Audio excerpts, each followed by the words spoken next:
Hello everyone, welcome to my channel. இன்றைக்கி என்னோடய kitchen நான் டீப் க்ளீன் பண்ண போகிறேன். ஸோ இதுக்கு நான் ஆல்ரெடி என்னுடைய கிச்சனை சிம்பிளிஃபை பண்ணி வச்சுருக்கேன். என்னென்னு பார்த்தீங்கன்னா, ஒவ்வொரு 3 months ஒரு 6 months ஒன்ஸ் நம்ம கிச்சனை டீப் க்ளீன் பண்ணணும் அப்படின்னு எல்லாருக்குமே ஒரு ஆசை இருக்கும். இருந்தாலும் நம்ம டீப் க்ளீன் பண்ணணும்னு ஸ்டார்ட் பண்ணிட்டோன்னு பார்த்தீங்கன்னா, ஒரு half a day or 1 day கூட நம்மளுக்கு தேவைப்படும். அந்த அளவுக்கு ஒர்க் இழுக்கும். ஸோ அதனால் நம்ம டீப் க்ளீனிங்னாலே பயப்படுவோம். பட் அந்த மாதிரி இல்லாமல் ஆல்ரெடி பார்த்தீங்கன்னா என்னுடைய கிச்சனை நான் சிம்பிளிஃபை பண்ணி வச்சுருக்கேன். இப்போ நம்மளுக்கு டீப் க்ளீன் நம்ம கிச்சனை பண்ண போகிறோம் அப்படின்னா, ஃபஸ்ட்டு எந்தெந்த பிளேஸ் எல்லாம் நம்ம ஃபஸ்ட்டு முடிக்கணும், அந்த மாதிரி ஒரு ஆர்டர் நான் ஆல்ரெடி க்ரியேட் பண்ணி வச்சுருக்கேன். ஸோ இந்த மாதிரி ஆல்ரெடி பிளான் பண்ணிட்டோம் அப்படின்னா நம்மளுக்கு ரொம்ப ஈஸியாக டீப் க்ளீன் பண்ணிடலாம். ஸோ இன்றைக்கி நான் எப்படி என்னோடய கிச்சனை டீப் க்ளீனிங் பண்ணுறேன் அப்படின்றத உங்களோட ஷேர் பண்ணிக்கிறேன். வாங்க வீடியோ பார்க்கலாம். இப்போ பார்த்தீங்கன்னா என்னுடைய கிச்சனை நான் க்ளீன் பண்ணுறதுக்கு முன்னாடி இந்த மாதிரி தான் இருக்குது. யூஸ்வலாகவே கிச்சன் ரொம்ப ஓவர்லோட் ஆகுது, எது எங்கே வைக்கிறதுன்ட்டு இடம் பத்தலை, அதுக்கப்புறம் கொஞ்சம் டஸ்ட் ஆகுது அப்படின்னா தான் எனக்கு க்ளீன் பண்ணணும் அப்படிங்கிற ஒரு தாட்டே வரும். என்னுடைய க்ளீனிங் ப்ராசஸில் ஃபஸ்ட்டு இருக்கிறது என்னென்னு பார்த்தீங்கன்னா, சிங்க் காலி பண்ணி வைக்கணும். அதாவது எல்லா பாத்திரத்தெல்லாம் தேய்ச்சி வச்சிடணும். நாங்கள் மார்னிங் பிரேக்ஃபாஸ்ட் சாப்பிட்டுட்டு ஆஃப்டர்நூன் கண்டிப்பாக வெளியில் தான் வாங்க போகிறோம். ஏன்னா இவ்வளோ டஸ்ட்டுலாம் நம்ம க்ளீன் பண்ணும்போது அந்த இடத்துல சமைக்கிறது ஹைஜீன் கிடையாது. ஸோ மத்தியானம் நாங்கள் வெளியே வாங்கிக்க போகிறோம். இப்போ இந்த பாத்திரம்லாம் நம்ம தேய்ச்சி வச்சுக்கிட்டோம் அப்படின்னா, புதுசாக ஏதாவது கண்டெய்னர்ஸ் தேய்க்கணும் அப்படின்னா இதில் போட்டு வைக்கிறதுக்கு ஈஸியாக இருக்கும். இப்போ பாருங்கள், நான் க்ளீன் பண்ணி வச்சுட்டேன். இந்த கவர் எதுக்குன்னு பார்த்தீங்கன்னா, நம்மளுக்கு வர குப்பையெல்லாம் இதில் போட்டு வைக்கிறதுக்காக இங்கே ஒரு கவர் நான் ஹேண்டியாக வச்சுருக்கேன். ஸோ இப்போது பாத்திரம்லாம் தேய்ச்சி முடிச்சதுக்கப்புறம் பார்த்தீங்கன்னா கிச்சன் இப்படி தான் இருக்குது. என்னுடைய கிச்சனில் க்ளீன் பண்ணுறதுக்கு அப்படின்னா என்னென்ன பிளேசஸ் நான் கான்சென்ட்ரேட் பண்ணணும் அப்படின்றது சொல்கிறேன் பாருங்கள். இந்த மாதிரி 2 ஸ்டீல் ஸ்டாண்ட் இருக்குது, அப்புறம் ஒரு வால் ஷெல்ஃப் இருக்குது. இந்த 3 பிளேசஸ் நான் முக்கியமாக கான்சென்ட்ரேட் பண்ணணும். அப்புறம் கீழே பார்த்தீங்கன்னா மாடுலர் கிச்சனில் இருக்க அந்த ஃபுல் கபோர்ட்ஸையும் நான் க்ளீன் பண்ணணும். இப்போ இந்த க்ளீனிங் ப்ராசஸ்க்கு ஃபஸ்ட்டு நான் என்ன எடுக்கிறேன்னு பார்த்தீங்கன்னா, இந்த ஹீட் ஸ்ப்ரே எடுத்துக்கிறேன். கண்டிப்பாக இந்த மாதிரி ஒரு கெமிக்கல் ஸ்ப்ரே இல்லாமல் நம்மளுக்கு முழுமையாக காக்ரோச் இந்த மாதிரி இன்செக்ட்ஸ் எல்லாம் நம்மளால் ஒழிக்க முடியாது. ஸோ அதனால் இதை எடுத்துக்கிறேன். அதுக்கப்புறம் பார்த்தீங்கன்னா ஏதாவது டஸ்ட் இருந்துச்சு அப்படின்னா அதை க்ளீன் பண்ணிக்கிறதுக்கு இந்த மாதிரி குட்டியாக விற்கிது. ஸோ இது மாதிரி தான் வாங்கியிருக்கேன். ஃபஸ்ட்டு நான் இங்கே மேலே தான் க்ளீன் பண்ண போகிறோம். ஸோ நம்ம மேலே க்ளீன் பண்ணும்போது பார்த்தீங்கன்னா கீழெல்லாம் டஸ்ட்டு விழுந்து எதுவும் ஆகாமல் இருக்கிறதுக்கு இந்த மாதிரி ஒரு சின்ன முறை வச்சு எடுத்து நம்ம க்ளீன் பண்ணிக்க போகிறோம். ஸோ இன்றைக்கி பார்த்தீங்கன்னா என் ஹஸ்பண்ட் தான் க்ளீன் பண்ண போகிறாரு. நான் உங்களுக்கு காட்டுறேன். இங்கே ஒரு பிளேட்லாம் வச்ச ஸ்டீல் ஸ்டாண்ட் இருந்துச்சு இல்லையா, அதை நாங்கள் ஒரு பெட்ஷீட் போட்டு க்ளோஸ் பண்ணியிருக்கோம். அவருடைய ஹெல்ப் அப்படின்னா என்னன்னு பார்த்தீங்கன்னா, இந்த மேலே ஏறுறது. அதுவும் ஃபஸ்ட்டு நான் அதை முடிச்சிட்டேன்னா அவர் எஸ்கேப் ஆகிடுவார். ஏன்னா அவருக்கு க்ளீனிங்கு இந்த டீப் க்ளீனுன்னாலே அவருக்கு ஒரு பெரிய பயம் வந்துடும். ஐயோ நம்மளுக்கு என்ன வரப்போதோ வேலை அப்படின்னு சொல்லிட்டு. ஸோ அதனால் ஃபஸ்ட்டு அவரை ரிலீவ் பண்ணுறதுக்கு ப்ளஸ் நம்மளும் மேலேருந்து ஆரம்பிச்சோன்னா தான் கரெக்டாக இருக்கும். நம்மளுக்கு கீழெல்லாம் அடுத்தடுத்து க்ளீன் பண்ணிட்டா கிச்சனே க்ளீன் ஆகிடும். அதனால் மேலே பார்த்திங்கன்னா லைட்டாக அந்த டஸ்ட்டு அந்த ஒரு ப்ரஷ் அண்டு அந்த முறம் மாதிரி இருக்கிறத வச்சு வாரிட்டு அவர் அந்த காக்ரோச் ஸ்ப்ரே இருக்கு இல்லையா, ஹீட் ஸ்ப்ரே அடித்து விட்டுட்டார் ஃபுல்லாக. நாங்கள் நெக்ஸ்ட்டு மேலே அந்த லாஃப்டில் பாத்திரங்கள்லாம் நாங்கள் வச்சுருந்தோம். போன வாட்டி தான் அது எல்லாத்தையுமே எடுத்து எது தேவையான பாத்திரங்கள்லாம் மட்டும் எடுத்துகிட்டு நாங்கள் வேறு இன்னொரு செகண்ட் பெட்ரூம் இருக்குது. அந்த பெட்ரூமுக்கு மேலே தேவையான பாத்திரம் மட்டும் வச்சுட்டு, அதனால் தேவையானதை மட்டும் வச்சுக்கிட்டு தேவையில்லாததெல்லாம் யாருக்கு யூஸ் ஆகுமோ அந்த மாதிரி கொடுத்துட்டேன் நான். ஏன்னா மெயின்டெனன்ஸ் கண்டிப்பாக நம்ம நிறைய வச்சுக்கணும் அப்படிங்கிற ஆசை இருந்தால் பார்த்தாது, அதை ப்ராப்பராக மெயின்டைன் பண்ணணும். அப்படி இல்லாமல் எனக்கு யாருக்கும் கொடுக்கவும் மனசு இல்லை, இதை நானே வச்சுட்டு இருப்பேன் அப்படின்னா நம்மளுக்கு தான் காக்ரோச் வரும், பல்லி வரும். ஸோ அதனால் ப்ராப்பர் மெயின்டெனன்ஸ் இருந்தால் தான் நம்ம நிறைய பொருட்கள் வச்சுக்கணும். எங்களுடைய பிளேஸில் எப்படி பார்த்தீங்கன்னா காக்ரோச் ரொம்ப சீக்கிரமாக வந்துடுது. மேபி நம்மளுக்கு சுற்றி இருக்கிற வீடு இருக்குது இல்லையா, அவங்கெல்லாம் க்ளீனாக வச்சுக்கல, அவங்க வீட்டில் நிறைய காக்ரோச்சஸ் இருக்குது அப்படின்னா கூட நம்ம வீட்டில் ஒரு சின்ன ஒரு பொருள் ஏதாவது சிந்தி இருக்கு, ஃபுட் ஐட்டம்ஸ் அப்படின்னா கூட நம்மளுக்கு ஈஸியாக காக்ரோச்சஸ் வந்துடும். ஸோ அதனால் பார்த்திங்கன்னா அந்த மாதிரியான சான்சஸ் எங்கள் வீட்டில் நிறையா இருக்குது. அதனால் நான் ரொம்பவே, குழந்தைங்க வேறு வீட்டில் இருக்குது அப்படிங்கிறதுனால ரொம்பவே நான் பயந்து தான் எல்லாத்தையும் செய்வேன். காக்ரோச் வராமல் இருக்கணும், பல்லி வராமல் இருக்கணும். எனக்கே பிடிக்காது பல்லியெல்லாம் பார்த்தா எனக்கே ரொம்ப பயம். ஸோ அதனால் பார்த்திங்கன்னா முடிஞ்ச வரைக்கும் நான் எந்த ஃபுட் ஐட்டம்ஸும் இறஞ்சி இல்லாமல் எல்லாத்தையும் நல்லா க்ளீனாக வச்சு மெயின்டைன் பண்ணிகிட்ருக்கேன். நான் இன்றைக்கி ஹெட் ஸ்ப்ரே தான் யூஸ் பண்ணுறேன். ஏன்னா அது ஹோம்மேடாக நம்ம ஏதாச்சும் ஒரு காக்ரோச் விரட்டுறதுக்கு இதுக்கெல்லாம் நம்ம தயாரித்தோம் அப்படின்னா கண்டிப்பாக வாரத்துக்கு ஒரு வாட்டியாச்சும் அதெல்லாம் ஸ்ப்ரே பண்ணி விட்டால் தான் அதோடைய நெடி இருந்துகிட்டே இருந்தால் தான் நம்மளுக்கு வந்து பல்லி கருப்பாம்பூச்சிலாம் வராது. பட் வந்து வீட்டில் தயாரிக்கிறது கண்டிப்பாக அந்த நெடி போயிடும். ஸோ மேலெலாம் இந்த மாதிரி ஹீட் ஸ்ப்ரே போட்டு நல்லா அந்த இடத்த நாங்கள் க்ளீன் பண்ணிக்கிட்டோம். இப்போ பார்த்தீங்கன்னா மேலே க்ளீன் பண்ணதுக்கப்புறம் இப்படி தான் இருக்குது. அந்த டஸ்ட்டெல்லாம் வந்து கீழே விழுந்துருச்சு. இந்த பெட்ஷீட் கவர் பண்ணிட்டோம் இல்லையா, அதையும் எடுத்துட்டோம். ஸோ வந்து இது ஒரு பெரிய வேலை வந்து நாங்கள் ஸ்கிப் பண்ணிட்டோம். அவ்வளோ எங்கள் வீட்டில் ஏற்கனவே பார்த்தீங்கன்னா 2 குட்டி பசங்க இருக்காங்க.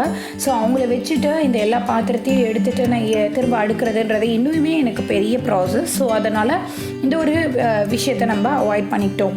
ஸோ இந்த மாதிரி சின்ன சின்ன ஐடியா பண்ணிக்கிட்டோம் அப்படின்னா நம்ம வந்து டீப் க்ளீனிங்கிறது கண்டிப்பாக ஒரு பெரிய விஷயந்தான், நான் இல்லைன்னே சொல்ல மாட்டேன். பட் நம்ம கொஞ்சம் கொஞ்சம் ஐடியா பண்ணுறது மூலயமா ஈஸியாகவும் ஆக்கிக்கலாம் அப்படிங்கிறது தான் வந்து என்னுடைய தாட்.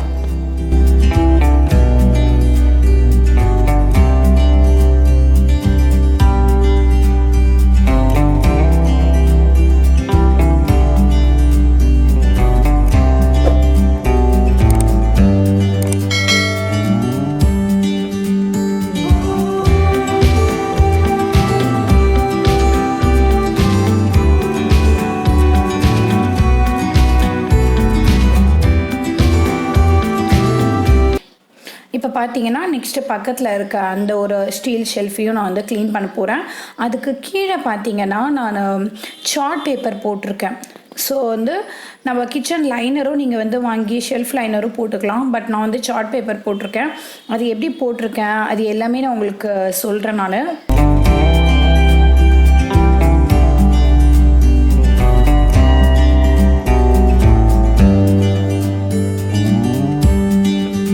வந்து நம்ம ஷெல்ஃப்லாம் க்ளீன் பண்ணியிருக்கோம் இல்லையா, கண்டிப்பாக அதோடைய டர்ட்ஸ்லாம் வந்துட்டு நம்ம கண்டெய்னர்ஸ் மேலே இருக்கும். ஸோ அதனால் வந்து கண்டெய்னர்ஸ் எல்லாத்தையும் லைட்டாக ஒரு வைப் பண்ணிவிட்டு அதுக்கப்புறம் நான் அடுக்கிறேன்.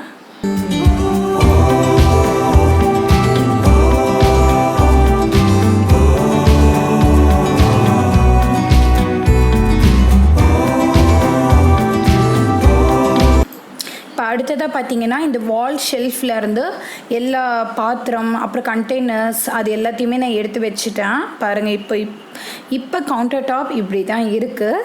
எல்லாத்தையும் எடுத்து இந்த மாதிரி போட்டு வச்சுட்டேன். இது எல்லாத்தையும் க்ளீன் பண்ணிவிட்டு திரும்ப அடுக்கணும். கண்டிப்பாக இதெல்லாம் ஒரு பெரிய ப்ராசஸ் தான். பட் நாம் வந்து மற்ற வேலை எதுவும் வச்சுக்காமல் ஒரு நாள் இதுக்குன்னு ஸ்பெண்ட் பண்ணோன்னா ஈஸியாக தான் இருக்கும்.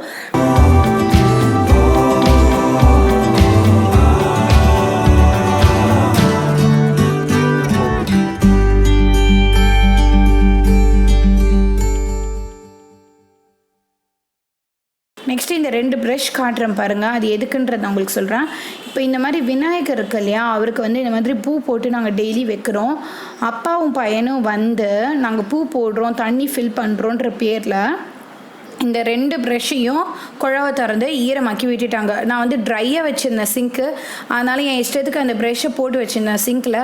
இவங்க குழவை திறந்து தண்ணியை பிடிச்சி அதில் பூ போட்டு வைக்கிறேன்ற பேரில் பண்ணிட்டாங்க. பட் இந்த மாதிரி பல சோதனைகள் நம்மளுக்கு வரும். நம்ம வந்து எதுக்குமே அசராமல் நாம் வேலையை கண்டினியூ பண்ணிகிட்டே தான் இருக்கணும். ஸோ இப்போ எனக்கு அந்த 2 ப்ரஷ் இல்லைன்றது எனக்கு ஒரு பெரிய ஒரு ஹெட்டேக் தான். பட் என்ன பண்ணுறது, இந்த ஒரு கிளாத் வச்சு தான் இப்போ நான் இந்த ஷெல்ஃபை க்ளீன் பண்ண போகிறேன்.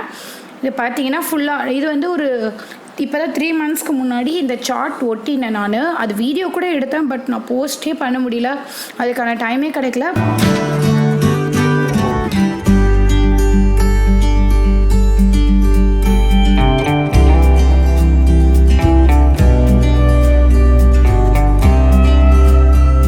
இப்போ பார்த்தீங்கன்னா எனக்கு அதிகமாக இந்த கீழே இருக்கிற ஷெல்ஃப் தான் வந்து டஸ்ட் ஆகும். ஸோ அதை பார்த்தீங்கன்னா நான் என்ன ஐடியா பண்ணியிருக்கேன்னா, வீக்லி ஒன்ஸ் வந்துட்டு அந்த சார்ட் பேப்பர் எடுத்து நல்லா டஸ்டிங் பண்ணி விடலாம் அப்படின்னு சொல்லிட்டு ஒரு ஐடியா பண்ணியிருக்கேன். இப்போ பார்த்தீங்கன்னா இந்த ஷெல்ஃப் ஃபுல்லாகவே நான் வந்து க்ளீன் பண்ணிட்டேன். க்ளீன் பண்ணிவிட்டு லக்ஷ்மண் ரேகா சாக் வச்சு நான் வந்து கோடு போட்டிருக்கேன். நிஜமாகவே லக்ஷ்மண் ரேகா சாக் வச்சு கோடு போட்டுட்டு நம்ம வச்சோம்னா ஒரு ஸ்பைடர் கூட வரது இல்லைங்க, சிலந்தி காக்ரோச் எதுவுமே வரதே இல்லை. அவ்வளோ சேஃபாக இருக்குது என்னுடைய பாத்திரம் கண்டெய்னர்ஸ்லாம். அது கிட்ட கூட நெருங்க மாட்டேங்குது பல்லி கரப்பாம்பூச்சி எல்லாம். நிஜமாக இது அட்வர்டைஸ்மெண்ட்டுக்காகவோ எதுக்காகவும் நான் சொல்லலை, என்னுடைய பர்சனல் எக்ஸ்பீரியன்ஸ் வச்சு நான் சொல்கிறேன். சூப்பராக இருக்குது. அடுத்ததாக பார்த்தீங்கன்னா இப்போ கீழே இருக்கிற எல்லா பிளேசஸையும் நான் க்ளீன் பண்ண போகிறேன். என்னுடைய ஒவ்வொரு கீழே இருக்கிற அந்த கபோர்ட்ஸும் பார்த்தீங்கன்னா ஒன்றோட ஒன்று அட்டாச்மெண்ட் கிடையாது, எல்லாமே தனித்தனியாக தான் இருக்குது. ஸோ அதனால் எனக்கு அது ஒரு கொஞ்சம் பெனிஃபிட் தான். ஏன்னு பார்த்தீங்கன்னா இப்போ நம்ம ஒரு பிளேஸில் காக்ரோச் வருதுன்னா அதை அந்த இடத்துலையும் ஒழிச்சிடலாம். இங்கே போயிட்டு அங்கே போயிட்டு அங்கே போயிட்டுன்ட்டு எல்லா இடத்துலையும் அது போயிட்டு வந்துட்டுருக்காது. அதே மாதிரி என்னோடய சிங்க்குக்கு அண்டர் சிங்க் ஏரியா இருக்குது பாருங்கள், அதுவும் ஒரு தனி யூனிட் தான், அது எதோட ஜாயிண்ட் இல்லை. ஸோ அதனால் எனக்கு அங்கேருந்தோ ஏதோ காக்ரோச் வரதுக்கு வாய்ப்பு இல்லை. மோஸ்ட்டாக எனக்கு எங்கே இந்த காக்ரோச் போய் ஒழிஞ்சிக்குது அப்படிங்கிறதுலாமும் நான் உங்களுக்கு சொல்கிறேன் பாருங்கள். இந்த வந்து சிலிண்டர் இருக்குது இல்லையா, இந்த சிலிண்டரில் தான் மேலே அந்த டியூப் போகிறதுக்கு ஒரு ஹோல்ஸ் இருக்குது. அந்த ஹோல்ஸ் வழியாக இந்த ஏரியாக்குள்ளே வந்துடுது. இது ஒரு கேபினெட். இந்த கேபினெட்குள்ளே பார்த்தீங்கன்னா நிறையா காக்ரோச் இருந்துச்சு. ஒரு குட்டி குட்டி காக்ரோச் தான், எல்லாமே இப்போ தான் உருவாக்க ஆரம்பிக்குது. பட் நான் இப்போவே ஒழிச்சிட்டேன் எல்லாத்தையும். பாருங்கள், இந்த இடத்துல போட்டிருக்கேன் பாருங்கள், டஸ்ட்டு ப்ளஸ் கொஞ்சம் கொஞ்சம் காக்ரோச்சஸ் இருக்குது, அவ்வளோதான். ஸோ ஆரம்பத்துலேயே நம்ம வந்து க்ளீன் பண்ணிட்டோம். நெக்ஸ்ட்டு அடுத்தடுத்து இருந்த கேபினட்ஸும் எல்லாமே நான் க்ளீன் பண்ணிட்டேன் பக்காவாக. அங்கெல்லாம் வந்து அண்டர் சிங்க் ஏரியாவில் அந்த இடத்துலையும் பார்த்தீங்கன்னா நல்லா ஸ்ப்ரே அடித்து விட்டுட்டேன். ஸோ எல்லாமே இப்போ ரொம்ப சேஃபாக இருக்குது. காக்ரோச் இந்த பக்கம் கூட வராது. இப்போ பார்த்தீங்கன்னா எல்லா இடத்தையும் சூப்பர் டூப்பராக நம்ம வந்து க்ளீன் பண்ணியாச்சு. க்ளீன் பண்ணதுக்கப்புறம் ஒரு 2-3 கண்டெய்னர்ஸ் மட்டும் நான் க்ளீனிங்காக போட்டு வச்சுருக்கேன். அதுக்கப்புறம் குப்பையில் நான் வந்து க்ளீன் பண்ணியிருந்தேன் இல்லையா ஒரு கிளாத் வச்சு, அந்த கிளாத் பாருங்கள் உடனடியாக நான் வந்து டஸ்ட்பினில் போட்டுடுறேன். ஏன்னா கண்டிப்பாக அந்த கிளாத் வாஷ் பண்ணி நம்ம யூஸ் பண்ணக்கூடாது. அதில் வந்து நிறையா அந்த ஹீட் ஸ்ப்ரேவெல்லாம் கூட எக்ஸஸாக இருக்கிறதெல்லாம் நான் தொடச்சிருக்கேன். அது மாதிரி நிறைய டஸ்ட்டெல்லாம் பண்ணியிருக்கோம். ஸோ அதனால் டஸ்டிங்லாம் பண்ணியிருக்கோம். ஸோ அந்த கிளாத்தையும் நம்ம கையோடு த்ரோ பண்ணிவிடுங்க, யோசிக்கவே வேண்டாம். அப்புறம் கொஞ்சமாக நான் விம் ஜெல் எடுத்துகிட்டு இப்போ கவுண்டர் டாப் கடைசியாக வந்து துடைக்க போகிறேன். நான் எனக்கு ரொம்ப ஹாப்பியானது என்னன்னு பார்த்தீங்கன்னா கடைசியாக இந்த கவுண்டர் டாப் துடைக்கிறது தான். எல்லாத்தையும் முடிச்சுட்டு ஹப்பாடா அப்படின்னு இருக்கும். பட் இந்த ஒரு வேலையை நம்ம மிஸ் பண்ணாமல் கண்டிப்பாக பண்ணிடணும். விம் ஜெல் வந்து வாட்டரில் நல்லா கரைச்சி வச்சுருக்கேன். அதை வச்சு ஃபுல்லாக என்னுடைய கவுண்டர் டாப்பை நான் துடைச்சிட்ருக்கேன். ரொம்ப ஹாப்பியாக நான் துடைச்சிட்ருக்கேன். அட் தி சேம் டைம் ரொம்பவே வந்து டயர்டாகவும் தான் இருக்குது. பட் இந்த அளவுக்கு நம்ம க்ளீன் பண்ணிட்டோம் அப்படின்னு ரொம்ப சந்தோஷமாகவும் இருக்குது.